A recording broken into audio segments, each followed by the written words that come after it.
Denmark has gone through various iterations of development since its existence. The origins of Denmark can be traced back to the end of the Ice Age circa 12,500 BC. Tribes that inhabited Denmark were not recognized as a unified entity until 700 AD. In 965 AD, Denmark officially became a nation. Denmark's first king lived during the Viking Age more than 1,000 years ago. His name was Gorm the Old. Gorm the Old's son, Harald Bluetooth, erected a famous stone. The inscription on the stone states that Harald brought Christianity to the Danes and is written in runes, the written language of the Vikings. The stone is known as Denmark's birth certificate. Denmark is located in Eastern Europe, directly above Germany. Besides only sharing one country border with Germany, Denmark is surrounded by water. The country lies between the North Sea to the west and the Baltic Sea to the east. The climate in Denmark is temperate. There are 4 distinct seasons: winter, spring, summer, fall. Citizens of Denmark as a nationality are considered Danes or Danish. They have an estimated population of 5,581,503 people. The birth rate is 10.27 births per thousand people per year, and the death rate is 10.25 per thousand people per year. The average life expectancy of a Denmark citizen is 79.25 years. Other ethnic groups that have also comprised the population are Scandinavian, Inuit, Faroese, German, Turkish, Iranian, and Somali.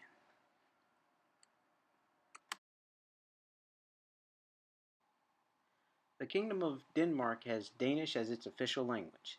This is the national language of the Danish people, but there are several minority languages spoken throughout the territory.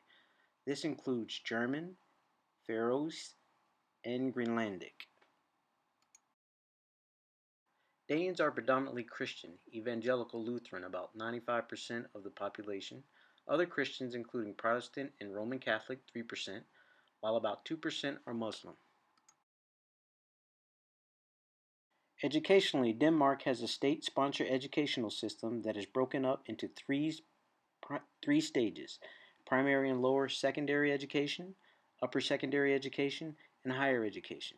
The primary and lower secondary education tiers account for the first 10 years of school. After completing the first 2 tiers of education, students graduate to the upper secondary education tier. In this tier, students can be given a choice between taking the general upper secondary education track or a vocational education and training track. Denmark has a literacy rate of 99% of the total population of 15 years of age and older.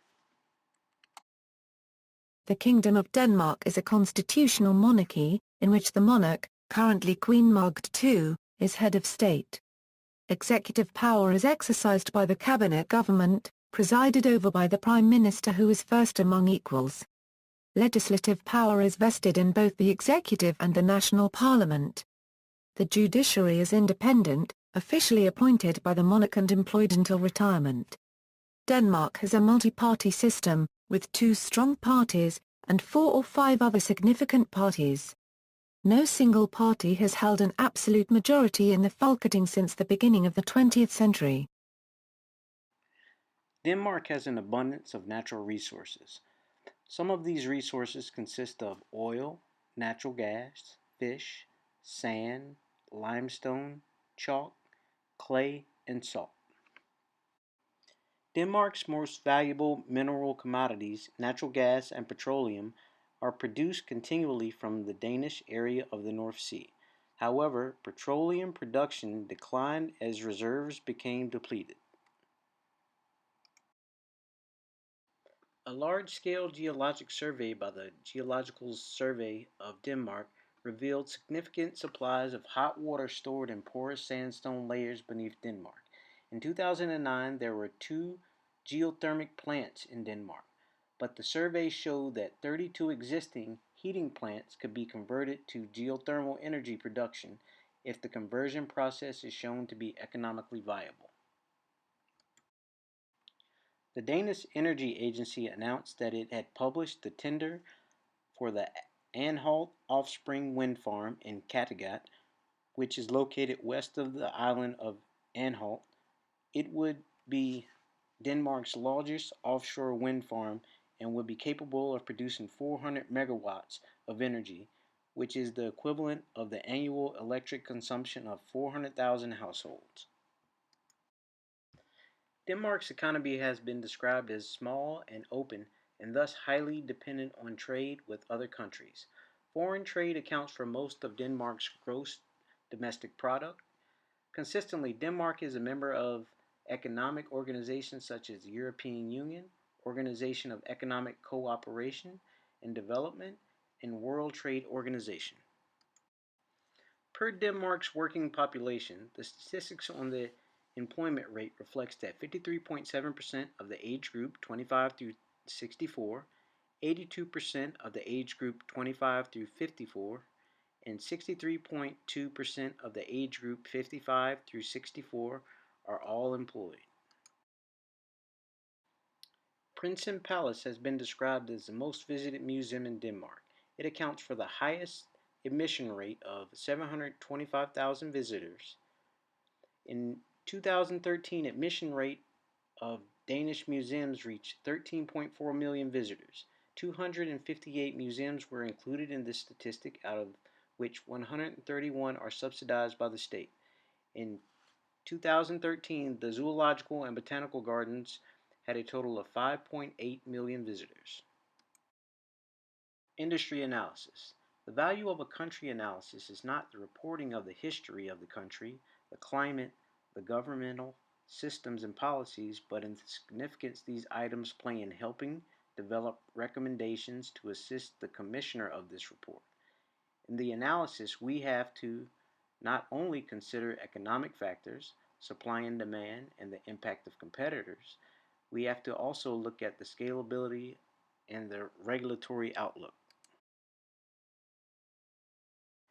In looking at the economic factors that might impact the course of suggested action, we consider taxes and subsidies, economies of scale, labor costs, material prices, value of public benefit, financial costs for new ventures, and government policies associated with incentives that might accept our ability to enter the market.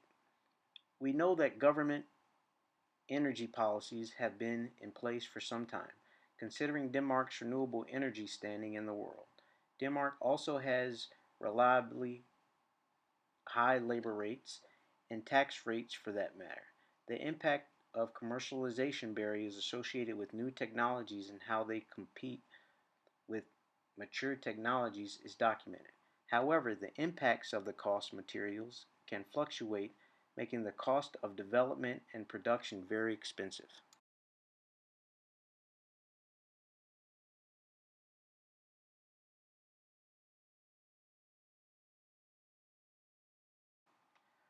The public incentive for both renewable energy adapters and those that are not is greatly valued by the realization of the public that there is a shared benefit. The financial value to many is equivalent to societal benefit and environmental impact. Given the current societal commitment to renewable energy, the nature of Danish culture, and how the needs of the individual are superseded by the needs of the many, there is sufficient reason to believe that Denmark is fertile ground for the continued growth of renewable consumption.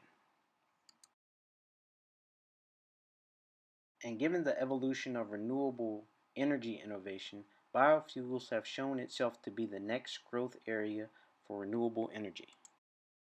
There are currently 406 biofuel companies in Denmark. Of these companies, 210 service providers, 58 engineering and technical firms, 52 distributors make up the majority of the firms. Clearly, manufacturing is the dominant field.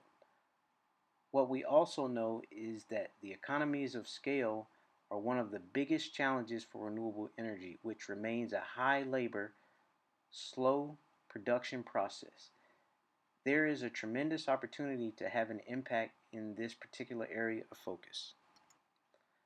Earlier in this report, we identified the fact that Denmark's policy for complete independence of fossil fuels by 2050 is the first among modern nations on the globe. Denmark's parliament voted more than 98% in the affirmative to commit to the long-term goal of energy independence with what many may consider to be the most aggressive plan yet. After liberalization of the electricity market, large power plants using biomass are now supported by subsidies in the form of feed-in tariffs. To this comes the indirect effect of energy taxes on fossil fuels for heat production. Once the promotion of biofuels are tied to tax and tariff incentives, there is a clear policy path and commitment by the government to see complete adaptation take place.